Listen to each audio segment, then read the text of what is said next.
Y es momento de presentar a otro de nuestros speakers. Estamos llegando al final y es realmente un honor presentarlo a él. Es médico de familia, máster en gerontología y doctor en medicina por la Universidad de Salamanca. Es profesor titular de salud del adulto mayor de la Universidad Nacional de Mar del Plata. Ha sido TEDx speaker en Argentina y también en México. Es escritor, dirige el Diplomado Internacional en Nueva Longevidad y es creador de la comunidad de aprendizaje de la segunda mitad. Es además una de las voces más respetadas en Iberoamérica sobre longevidad, vive en México y tuvimos la suerte, porque él es argentino, que estaba pasando unos días en Argentina y que pudiera cruzar hacia nuestro país, así que es un placer presentarlo a Diego Bernardini. Les pido por favor un aplauso para él.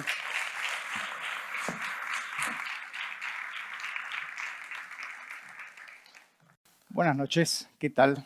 Yo soy Diego. Desde que empezó la charla, la mochila, no saben lo que se fue aumentando. Pablo, tengo que agradecerte primero por no nombrarme y además tengo que agradecerle a ustedes por no haberse ido o esperarme para la fiesta de 50. Así que después de acá nos vamos todos. Como escucharon, yo vengo de la salud. Ese es mi área de conocimiento, pero hoy voy a hablar de otras cosas. Hoy voy a hablar de historia, no de historia contemporánea, no de historia universal, no de historia corporativa, sino que voy a hablar de la historia de cada uno de nosotros, pero por sobre todas las cosas, de la posibilidad que tenemos de escribir esa historia. La historia nuestra, la de cada uno de nosotros, nos define. Esa es la idea.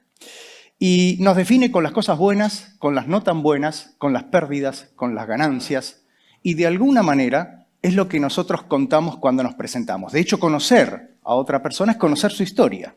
Y cuando queremos que nos conozcan a nosotros, contamos nuestras historias. Historias de la infancia, historias del barrio, historias de la familia. La importancia de la historia, de nuestra propia historia, es que muchas veces ayuda a inspirar a otras personas que quizás no se animan a dar el paso que nosotros quizás en algún momento hemos dado. Pero también hablar de nuestra propia historia nos ayuda a creer. Porque al hablar de nosotros mismos, recordamos esos momentos y también los malos, y eso nos ayuda a no descartarlos, porque forman parte de nuestro crecimiento personal. Contar historias es algo muy interesante cuando hablamos de las transiciones. Las transiciones tienen ya de por sí inherentemente algo dramático, algo de morbo, digamos. Vienen a nuestra vida de una manera inesperada, generalmente cuando sentimos que empezamos a perder control. Imaginen ese morbo, imaginen ese dramatismo si sucede en un vuelo, 10.000 metros de altura, y de repente escuchamos como escuchamos muchas veces, ¿no? Un médico, y el médico está en el suelo. Eso fue lo que me pasó a mí. Hacía 3 años que estaba trabajando en el lugar que siempre había soñado, volaba de Washington a un congreso en Argentina, y era una sucesión de frustraciones, de aburrimiento, de mediocridad, e inclusive de maltrato. Y eso genera estrés. Como médico, como no médicos probablemente, todos sabemos que el estrés enferma, el estrés mata. A mí no me mató, me mandó unos cuantos días a una clínica, no me dejó más turuleco de lo que estaba en ese momento, pero claramente el avión internación no stop generó de alguna manera un cambio en mí. Así fue como de repente me encontré yendo en una silla de ruedas por un pasillo y preguntándome, ¿pero cómo? Si yo soy el que debería estar al lado con una bata blanca acompañando al paciente. Y la cosa estaba invertida. Fue un momento, de alguna manera, que surgió como un parteaguas en mi vida. Fue un antes y un después, y fue el comienzo, de alguna manera, de una transición. Arnold van Gemp, ya en el 1800, dijo que las transiciones son el comienzo de una transformación. Habló básicamente que funciona como un puente entre distintos momentos de nuestra vida. Y si hablamos de puentes hay que hablar de William Bridge, un americano que escribió un libro muy interesante sobre estos momentos, donde dice que de alguna manera esas transiciones van acompañadas de reorganización, de redefiniciones y de incorporación de cambios. ¿Por qué estoy hablando de las transiciones y de la transformación? Porque en este momento en que estamos viviendo una vida longeva, una segunda mitad que puede ser muy probablemente la etapa más larga de nuestras vidas que nos toque vivir, las transiciones van a ser una norma en nuestra vida. Ya dejamos de lado ese modelo de vida del siglo XX de una vida lineal con 3 etapas. Una etapa de educación, una etapa de trabajo y una etapa de retiro. Las transiciones, como dije, van a ser la norma de nuestra vida, del siglo XXI. Pero las transiciones no son algo que ocurren pasivamente. Las transiciones, si se quiere, y esto lo describió muy bien una académica, Herminia Ibarra, en el Reino Unido, de origen cubano, que dijo que tienen un final, una zona neutral y un nuevo comienzo. Las transiciones que dan lugar a esa transformación requieren de algo que es muy interesante y que es la acción. Nosotros recorremos el camino de las transiciones muchas veces sin pensarlo. Actuamos directamente. Directamente vamos hacia adelante. Y a partir de ahí generamos los cambios. ¿Por qué es interesante esto? Porque hay un punto en ese camino, lo describieron muy bien los antropólogos, le llaman liminalidad, donde entra la dimensión tiempo. Los antropólogos hablan de ambigüedad y de desorientación. Seguramente a muchos de ustedes les pasó, a mí también. Cuando estábamos en el transporte público y sentimos, señor, baja. Yo digo, ahí me di vuelta y dije, ¿y este? Me dice, señor. ¿Cuándo me convertí en señor? Por suerte todavía no me dijeron, señor, venga, siéntese. Ahí va a ser diferente. Pero el tema de las transiciones y de la liminalidad es fundamental. Ahora bien, ¿qué es lo que ocurre cuando de alguna manera esa identidad empieza a transformarse? ¿Qué fue lo que pasó cuando me vi en esa silla de ruedas?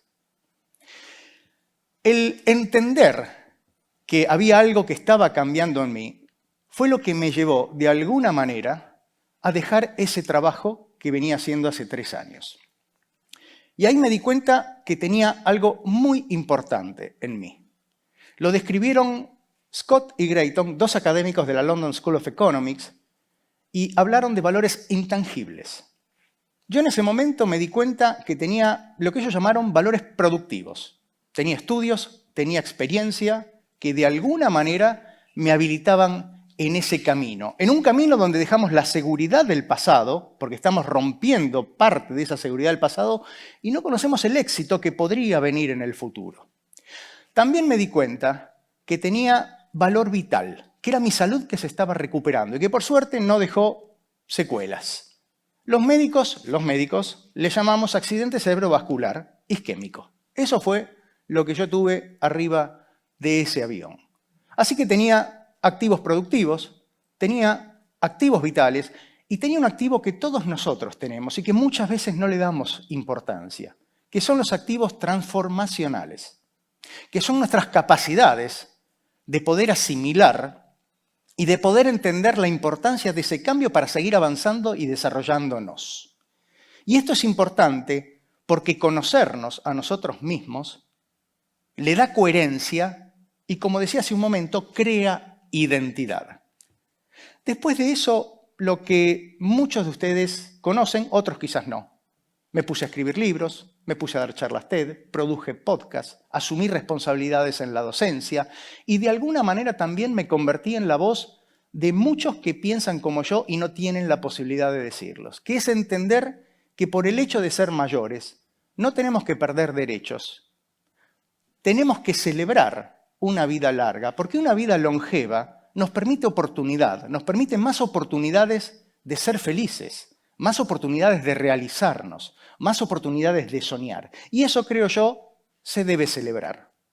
Y así es como hoy, de alguna manera, después de esa transformación, pude encontrar haciéndome lo que me hace feliz, haciéndome lo que creo que hago con honestidad, con responsabilidad, lo que me permite ganarme la vida y lo que hoy constituye mi propósito de vida. Los japoneses le llaman Ikigai, esos 4 puntos. Lo que uno hace bien, lo que a uno lo mantiene contento, lo que le permite ganarse la vida y, por sobre todas las cosas, lo que uno puede aportar para que este mundo sea un poco mejor. Yo espero que este Ikigai me acompañe hasta el último día, pero siempre pienso que posiblemente se me corte cuando me digan los pacientes: al doctor le grité 3 veces, lo tenía enfrente del escritorio y no me escucha.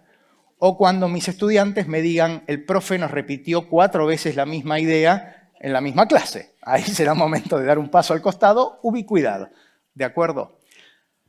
Esa es un poco una parte de la historia personal que yo quise compartir con ustedes y que seguramente todos ustedes tienen esa parte. Pero fue una historia, o es parte de mi historia, que me ayudó a encontrar ese sentido de vida.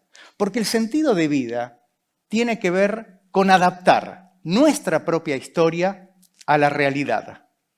Y ya lo dijo William James, un filósofo también de Harvard, que decía que la vida y el sentido, el propósito de vida está hecho de transiciones y de conexiones.